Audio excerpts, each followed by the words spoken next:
وإن أوهن البيوت لبيت العنكبوت لو كانوا يعلمون. The weakest of homes is the home of the spider, if only they knew. And it's not just because of the web, but also for what happens inside it too. The most fragile of homes, home to the most ferocious of family feuds, a husband and wife relationship that is solely based on being used for consummation.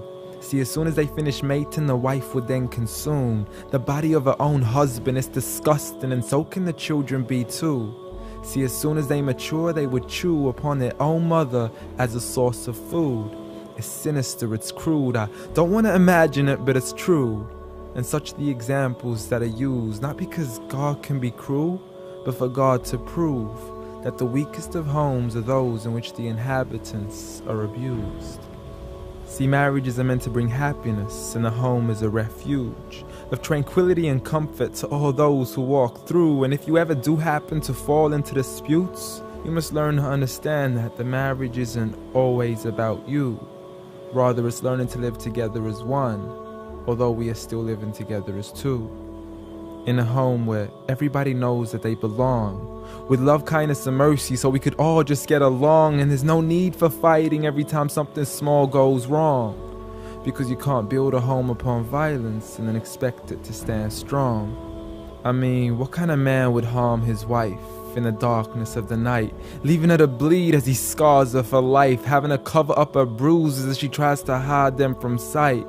She is so focused on her responsibilities, but fails to realize that he also owes her rights. See, as a husband, you're meant to provide, protect, respect, guide, and guard her. You are her garment, her lifelong partner, her Prince Charming who should charm her, her knight in shining armor. But a night has turned into a nightmare as he spends his nights trying to harm her. As she begs him on her knees, please, I need you to be calmer. I urge you, see, patience is a virtue. I never even heard you. I promise I didn't mean to hurt you. Please don't be mad.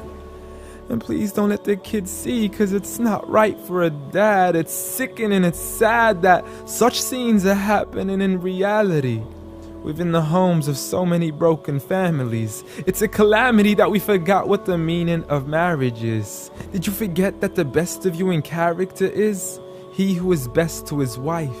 The best of advice from the one who never harmed a servant, child, or wife in his whole entire life. Muhammad sallallahu alayhi wasallam. He was the best of examples in how to treat a woman right. See, if his wife had cooked something he had liked, he would eat it, and if he didn't, he would leave it without expressing an ounce of dislike.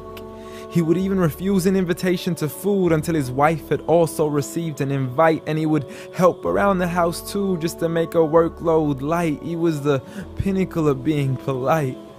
And he taught us that the strongest of men is not he who knows how to fight, but rather he who restrains his anger right at the moment of strife. So have patience, brother. I mean, you wouldn't allow it for your own mother, daughter, or sister.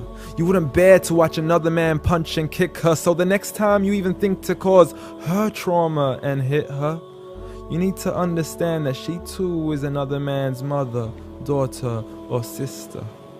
So dear sister, no human being deserves to live a life of violence alone. So if he doesn't treat you with kindness, don't live in silence trying to fight this on your own. Rather seek help from God first, and don't be afraid to then pick up the phone and let your people know that you are no longer willing to live in the weakest of homes. Violence against women? Islam says no.